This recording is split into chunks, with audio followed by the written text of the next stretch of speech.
The overall goal of this procedure is to demonstrate how to successfully capture super-resolution images of the immunological synapses of natural killer, or NK cells, on the supported lipid bilayer.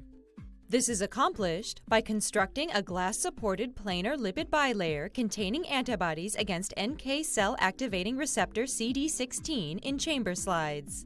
The previously isolated NK cells are then added to the planar antibody-embedded lipid bilayer, followed by staining of the cells with F-actin and perforin. The final step is imaging of the resulting NK cell synapses using the STED microscope. Ultimately, imaging of the NK synapse on the supported lipid bilayer using STED shows the NK cell synapse in enhanced detail, which allows visualization of the ultrastructure of the actin cytoskeleton and perforin-positive lytic granules positioned over regions of low F-actin density.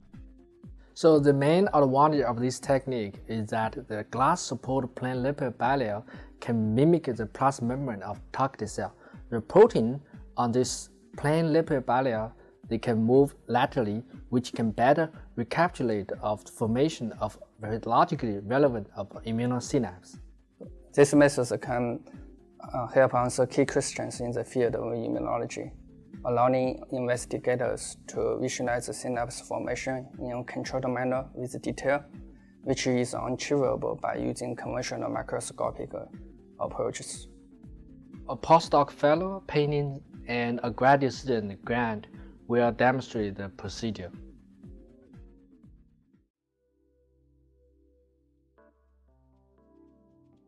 To assemble the glass-supported planar lipid bilayer, first prepare